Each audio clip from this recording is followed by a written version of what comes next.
Portanto, é uma concepção completamente diferente daquela defendida pela tradição do Greenberg, Steinberg, enfim, de todos os críticos americanos daquela época, pela qual a escultura moderna era caracterizada pelo fato que ela deixava de ser volume e se tornava conjunto de superfícies, né? Perdia a ilusão da articulação interna do volume, etc. Né? Enquanto esses artistas defendem uma escultura que não funciona como objeto visual. Qual é o defeito dessa teoria do Greenberg em relação à escultura?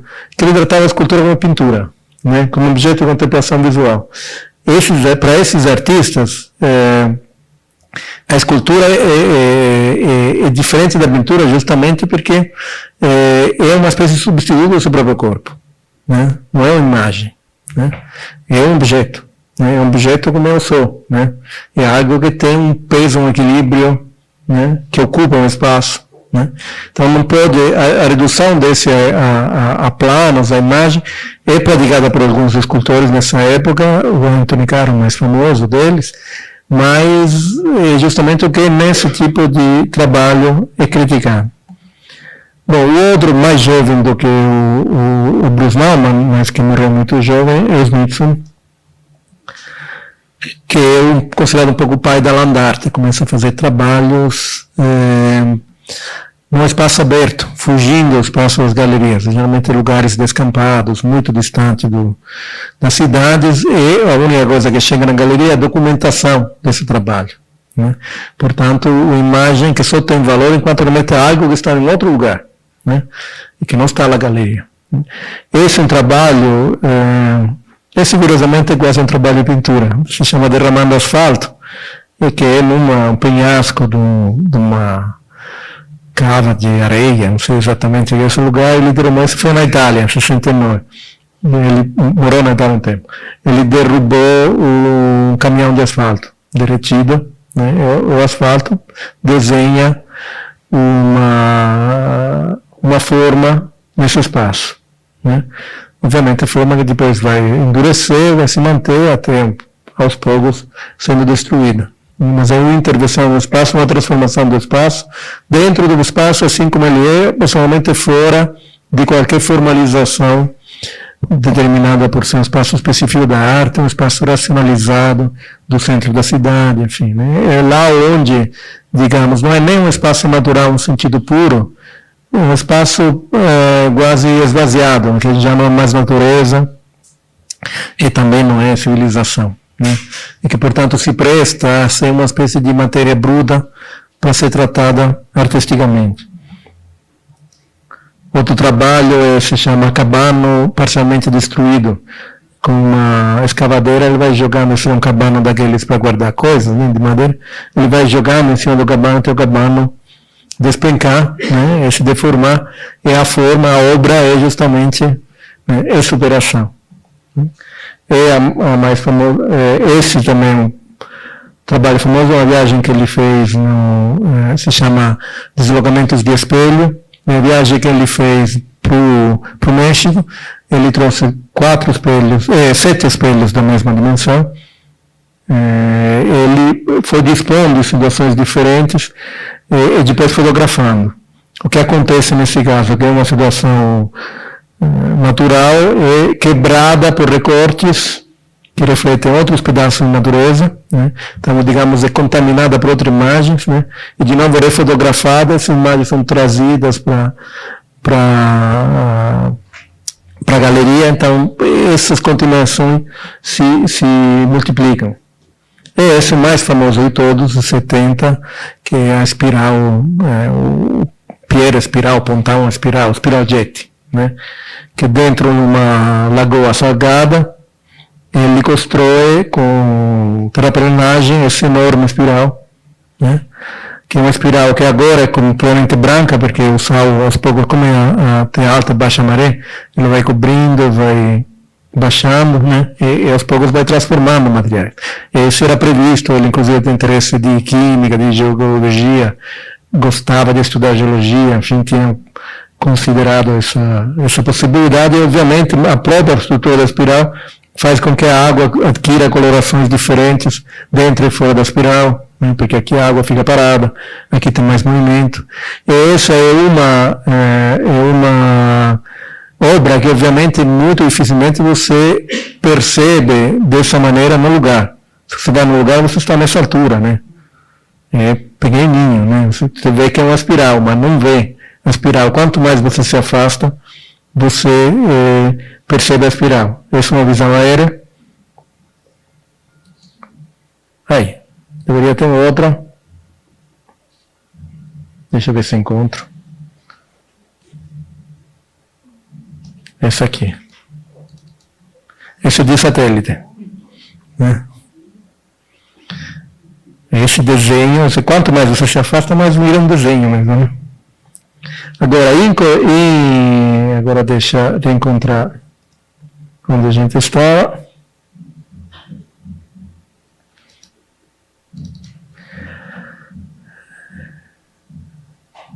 Então, desculpa, tem um... Rapaz, bom, eu esqueci de colocar outras coisas. Não trouxe aqui, mas procurei na internet.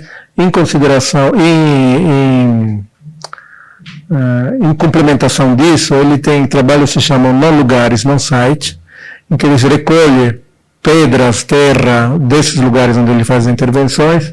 Ele mostra em galerias dentro de estruturas geométricas, que geralmente reproduzem mapas, divisões de mapas que ele mostra na parede, em que está marcado cada pedra onde foi colocada. Às vezes essas pedras ou terra são colocadas entre espelhos de maneira de se multiplicar, de maneira que se dá uma forma geométrica, aquilo é complemento em forma, que é natural que está fora. E o que é interessante é que onde é que está a operação artística nesse ponto de vista? Está de alguma maneira num espaço intermediário mental entre a intervenção no deserto, no lagoa, né, nesses lugares perdidos, e a documentação na galeria.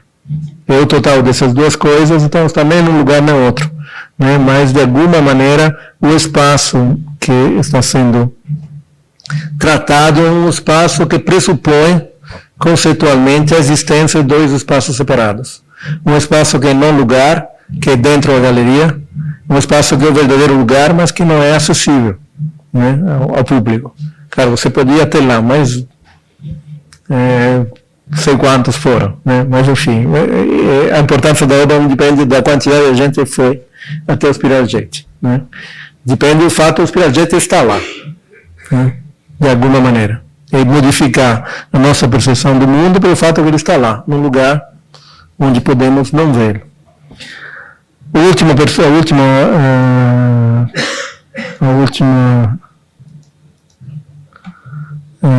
artista americano, depois vamos passar para os europeus, é o Walter de Maria. Esse não é uma obra, esse é o material para uma obra que se chama Hertz quilômetro terrestre, e que consiste ali de implantar. A totalidade dessas vigas de latão fazem de latão é 1 quilômetro. O que ele fez na documento de 78 foi plantar esses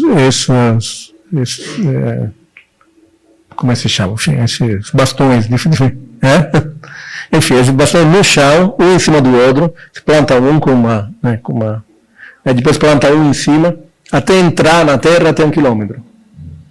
Esse negócio está lá, a 1 quilômetro de profundidade, um em cima do outro, esses metais, e o que se vê fora é isso. Quer dizer, é a cabeça do último, né? Mas não sabemos, está escrito inclusive aqui, um quilômetro, né, que é daqui para baixo tem algo que entra na terra por 1 quilômetro. Né, e que nós nunca veremos, né, ele nunca viu. Né, mas que tem importância enquanto nós sabemos que está lá. O espaço, nesse caso da obra, é um espaço que está completamente fora de qualquer nível perceptivo, e não tanto, é extremamente forte. Se fosse um disquinho aqui, não teria peso nenhum. Esse é um disquinho diferente, porque embaixo tem 1 quilômetro do mesmo material. Né? Você acha que ir lá e ver isso, saber daquilo, Não faz nenhuma diferença. Não, nem ele pretende que faça. Né? Quer dizer, quando você está lá, deve fazer uma certa diferença. Você está lá e olha para esse negócio e começa a pensar lá embaixo, tem 100 quilômetros. Não, pode pensar daqui, mas enfim. É estranho. Isso dá uma estranheza. Você pode pensar daqui como você se sentiria estando lá. Né? Você não tem nenhuma emoção óptica, evidentemente. Assim como não tem com o nó do champ, quer dizer, saber que existe ou olhar não faz nenhuma diferença. Né? Tanto que um pouco o problema das exposições do champ é esse feticismo, né? Esse pedacinho de papel, né? Já sabia que estava lá, né? O fato é não tem difícil, né? A gente se emocionar com aquilo, né? Se emociona no pensamento. Agora, o fato tem uma coisa física quando você está lá. Agora, ele fez uma outra versão, isso garanto, que é emocionante, que é o quilômetro quebrado. Que ele coloca são duas salas em só, são dois espaços daquele espaço, como se chama, estilo, enfim, aquelas construções de ferro fundido, que tipo de som, né? São prédios de ferro fundido, esses ferros aqui, onde tinham todos os ateliês dos artistas, e tijolo, né? Então tem uma profundidade de uns 100 metros cada um, enfim. O cara que depois foi fundador da Dia Collection comprou 2 apartamentos para fazer 2 instalações do Alto de Maria. Um é um apartamento de primeiro andar que ele encheu de terra até a altura mais ou menos de 1,5 metro, né? Tem um vidro e essa terra cobre completamente o apartamento. Então você vê a entrada do apartamento, não pode entrar. Tem um cara que cuida, porque obviamente senão essa altura já seria grama, né? Para ficar terra tem que ter alguém lá que tira.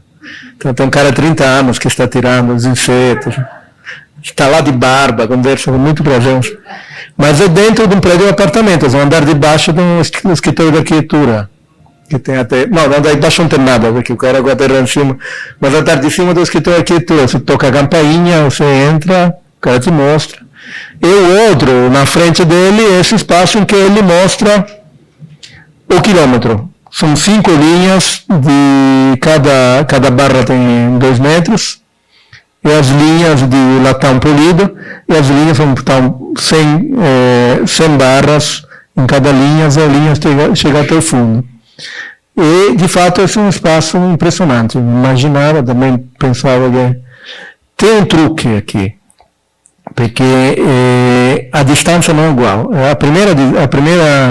As primeiras 2 barras são distantes 8 centímetros. Depois aumenta 5 milímetros cada barra. Então a última é distante 58 centímetros. Porque são 6 vezes 5 milímetros, né? Mais os 8 iniciais. O que faz que parece em perspectiva, mas não é. São todas distintas. Né? Porque senão a certa altura virariam todas coladas. Você vê a distância até o fim. O que dá uma sensação estranhíssima, embora você não saiba porque a luz reflete recheteia até o fim. Né? Então tem uma multiplicação, de fato é um espaço meio metafísico esse aqui. Mas é um espaço justamente, a pessoa está no meio de uma cidade, sente barulho da oficina do lado. Né? De novo tem uma moça também, mas vai estar lá, cada 2 anos ele passa uma polida, aí Alto de Maria vem, controla que ele coloca no lugar e vai embora. Enfim. Mas essa é a única atividade que se faz, e tem esse espaço que é só dedicado, vai ser dedicado para o resto até que o dia continuar existindo, e provavelmente vai continuar por um tempo, para hospedar esse trabalho. Né?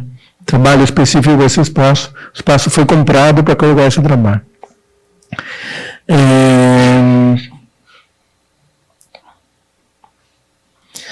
Então, digamos, na fuga dos americanos para o Cubo Branco, tem essa ideia de fronteira, de natureza, de explorar os limites do espaço, né, que é típico um pouco da poética americana, né, a poética dos grandes espaços, né, de ser o homem sozinho que vai procurar ter um limite, né. A reação ao espaço do Cubo Branco na Europa tem uma característica muito diferente, uma característica de uma espécie de engenharia social, de estabelecer uma espécie de ressacralização ou ressignificação dos espaços a partir de certos ritos coletivos. Um dos primeiros a fazer essa experiência é Yves Klein, em 58, que faz uma exposição que se chama Levidia, o vazio. O que ele faz é simplesmente ele esvazia completamente a galeria, põe apenas uma cortina azul na entrada, assim, na janela, inclusive para vedar, o azul é a sua cor heráldica, e faz uma exposição de conteúdo espiritual. O Klein insiste sempre nessa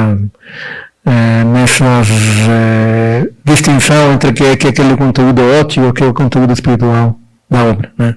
Logo depois dessa, vai fazer uma exposição em Milão, que ele expõe não sei quantos quadros azuis, todos da mesma dimensão, todos monócromos azuis, com preços diferentes, porque tem diferente conteúdo espiritual de cada um, né?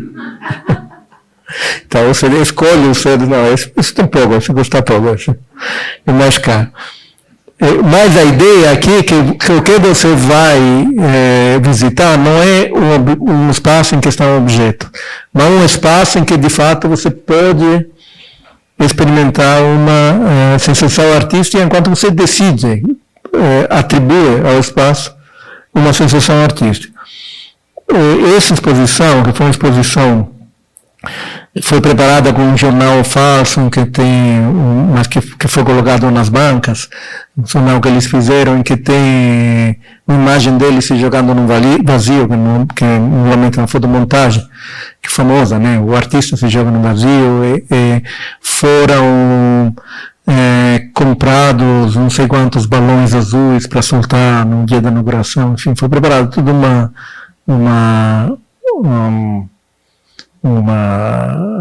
parafernália para a inauguração, mas não tinha nada na exposição, né? A exposição mostrava o vazio. E o curioso é que foi uma enorme concentração de público.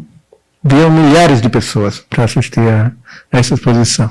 Isso já é um sinal de algum aparecimento na Europa de um certo tipo de pessoas, de classe, de grupos, de conjuntos, de indivíduos, começam a se identificar com operações artísticas, não tanto por um valor de um prazer sensível, imediato, ou porque isso pertence a um certo estatuto, enfim, mas porque isso corresponde a um certo tipo de comportamento, né? O grupo do novo realismo do Yves Klein, como outros grupos estão começando a surgir, de New Dada na Inglaterra, na Itália também, são grupos que se caracterizam como uma espécie de são caracterizados por um certo tipo de ritual, pelo qual eles se identificam com comportamentos de artistas que são de alguma maneira absurdos, transgressivos, nonsense. Por exemplo, na Itália tinha um artista que era muito devedor do Yves Klein, se chama Piero Manzoni, que morreu muito jovem no começo da década de 60, que vendia diplomas em que declarava quem comprava o diploma obra de arte. E tinham vários preços. Você podia ser declarado parte de uma obra de arte independentemente, e isso tinha mercado, né? O fato de ser declarado obra de arte pelo Manzoni, ou de alguma maneira fazer parte desse jogo, tinha um valor, né? Da mesma maneira, o Yves Klein, por exemplo, tem um trabalho que é vender folha de ouro para o colecionador. Essa folha de ouro, eles se encontram, faz isso com vários colecionadores, com vários artistas intelectuais, eles se encontram à beira do Sena, ele dá a folha de ouro para o colecionador joga no Sena, o colecionador dá o cheque, ele queima o cheque. Isso é registrado, né? Então a operação da troca é feita, mas ela não tem que dar resultado nenhum, né? E apenas a troca pela troca que estabelece uma solidariedade, uma cumplicidade entre quem compra e quem vende. Eles se reconhecem como parte de um grupo. Isso é extremamente importante para toda a vanguarda da década de 60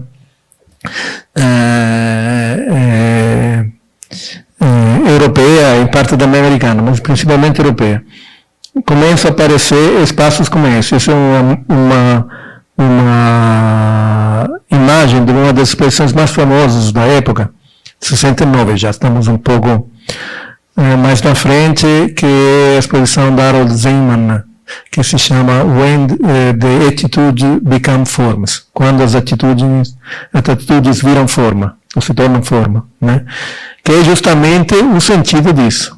Obviamente já existe arte povra nessa época, já existe bois, existe o grupo Fluxus, existe uma série de movimentos artísticos que são no meio entre o movimento artístico e o movimento político, o movimento de comportamento, promotores de novos comportamentos sociais, né, naquele momento de extrema transformação que são as décadas de 60. E o tipo de arrumação que você encontra nessas exposições, e que depois vai virar típica das bienais até época muito recente, é essa desarrumação. Né? E as coisas estão quase empilhadas uma para a outra, parece um espaço ocupado. Né? Parece que cada um chegou lá e botou as coisas no chão e arrumou. Não tem um arranjo comum, mas tem uma relação de diálogo contínuo entre o artista e outro, um objeto e outro. Aos poucos isso vai virar estilo. Né, vai ter o museógrafo que coloca isso nessas posições, enfim, aos poucos isso vai virar o estilo bienal, né? Até tempos recentes, agora já mudou um pouco. Mas, inicialmente, tem justamente esse sentido de ocupar o espaço e ocupar, resacralizá-lo. Né? O artista, provavelmente, que tem mais essa consciência da sacralização do espaço é como espaço coletivo, espaço que um grupo reconhece como espaço próprio. Na Europa é Beuys. O Beuys já começa, nos primeiros trabalhos deles, a colocar, por exemplo, banha nos cantos de uma galeria, para que o calor da banha transmita a vida a um espaço que é o cubo branco, que é um espaço frio. Né? E se colocar banha, ou objetos, ou azeite, enfim, coisas que remetem ao orgânico, à transformação, servem para restabelecer uma relação entre o espaço fechado, o espaço separado e a presença da vida corpórea. Né? Ao mesmo tempo, o espaço é um espaço que é quase sempre um espaço ocupado. O Beuys se declarava principalmente um professor, né? Para ele toda a arte era didática. E a relação, para ele, era a relação do ateliê da escola. Ele não era professor titular, né? Mas ele teve por muito tempo a permissão de usar o basement, né, o porão da escola de Düsseldorf, para fazer as suas atividades, para receber os alunos, enfim, também um professor fora do quadro lá. Depois tentaram tirar ele de lá em 68, foi outra performance, né, que ele ocuparam a escola, depois teve o famoso slogan Democracia Divertida, enfim, tem uma série de ações desse tipo. Mas o que caracteriza, digamos, a relação do Beuys com o espaço é justamente essa resacralização que às vezes tem um caráter xamânico, ritual, místico, ligado a operações estranhas que fazem com que aquele lugar, aquele espaço, aquela situação se torne significativa graças ao ritual que lhe atribui um significado. Alguns exemplos clássicos, esse é o famoso Como Explicar Desenhos para uma Lebre Morta, né? Esse era um espaço, a galeria tem os desenhos pendurados, só que ele fecha toda a galeria, você vê apenas por uma fresta, dentro da fresta por horas, ele é uma extraordinária performance, né? Porque tinha um ritmo lento, né? Repetido, você parecia que, de fato, aquilo para ele era natural.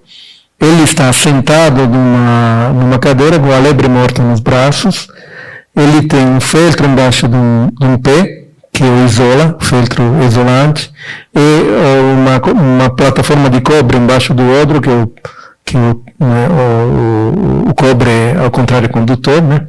Então, um pé isolado, um pé em contato, o feltro também em volta do banco, e aqui o cobre do outro lado, enfim, e a cabeça amplamente coberta de folha de ouro. São todos elementos isolantes e comunicantes. E a lebre, na Alemanha, mas a lebre é um animal sagrado da tradição druídica dos celtas, mas também é um símbolo da ressurreição na tradição católica, porque como ele vive na terra e sai fora, né? E também é um símbolo alquímico, pela mesma razão, né? Que aquilo que é terra se transforma em metal precioso, né? Então a lebre tem uma função justamente desse princípio de transformação, transfiguração. Explicar os desenhos para a lebre significa poder dar uma renascença, uma significação para esses espaços. Mas, obviamente, a compreensão de todos os significados está muito aquém da impressão imediata da capacidade de ele dar peso a esses símbolos, né? Qualquer um que assistiu a uma performance do boi fica embasbacado, né? E esse talvez o trabalho mais famoso, em que ele se fecha por uma semana numa galeria com um coiote, só ele e o coiote, e eles vão trocar informações, digamos assim, né? E tem um filme muito longo, 2 horas, 6, 7 horas. Passou no Sesc recentemente, uma exposição dos filmes dele. O coiote joga o cheiro, né, se esfrega contra as luvas dele.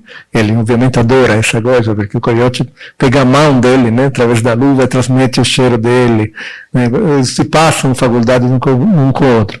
Essa performance foi pensada porque ele foi uma vez nos Estados Unidos, a primeira vez, e organizou um grande debate de horas dentro de uma galeria. Ele foi massacrado, não se entenderam com os americanos. Os jovens americanos super preparados, enfim. Ele parece maluco, né, de fato. As teorias dele são completamente, misturam coisas, e os americanos preparados, formação marxista, tradicional, aquilo parecia, de fato, doideira. Ele ficou muito traumatizado, dizem, mas em todo caso foi embora e ele percebeu que não tinha partido com o pé direito. Então ele faz uma outra viagem, organiza outra viagem, desta vez ele vai falar com o espírito profundo da América, não com os estudantes, mas com o coiote, né, que é, de fato, o americano fundamental, nativo, exatamente. Ele sai do aeroporto com a turbulência fechada, para não ter nenhum contato com o mundo, entra diretamente aqui dentro e fica uma semana sem nenhum contato, apenas ele e o coiote.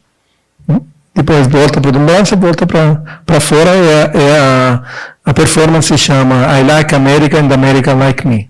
Né? Likes Me. Né? Também impressionante, porque ele consegue criar esses personagens, né, com uma cobertura, um bengala. Esse aqui talvez é o canto do cisne desse período em que tem uma relação tão estreita entre movimentos artísticos e movimentos sociais e mudança de comportamento, que tem essa relação entre o que se faz na arte, é uma espécie de ressonância imediata do que acontece no mundo. O Beuys tinha criado pouco tempo antes o Partido Verde, né, que ainda existe na Alemanha, foi fundado por Beuys. Esse é a Bienal, a Documenta, de 1982, em que ele faz 2 intervenções. Ele cria um espaço em que se discute só. Ele passa o dia inteiro lá dentro e tem discussões, debates o tempo inteiro, ainda discussões sobre movimentos ecológicos, enfim. Ele cria esse espaço. E a outra, ele bota 7.000 pedras na praça central da cidade. Essas pedras podem ser removidas cada vez que se planta um carvalho. Então, cada carvalho plantado, obviamente com negociação com quem gerencia essas pedras, os carvalhos plantados dentro desse programa, eles têm a pedra na frente. Por exemplo, tem uma rua de Nova York, onde plantaram carvalhos ao longo da rua, tem as pedras do Beuys lá. Mas tem na Alemanha, tem na Europa, tem na Itália, tem em todo lugar. Você vai lá, não sei se sobram mais pedras, mas enfim, Você sobre a polícia. Essa era uma campanha para plantar carvalho, não como uma questão puramente ecológica, mas como símbolo. Carvalho é também o árvore totêmico. Né? Carvalho representaria a volta do simbolismo do oeste para leste, no movimento oscilatório que é do oeste para o leste, enfim, tem toda uma teoria à base disso, mas obviamente um trabalho extremamente impressivo. É impressivo encontrar essas pedras nos seus encontros, por acaso, né? Isso é uma pedra de bois, né? No meio da rua, né? Porque estão espalhados no mundo.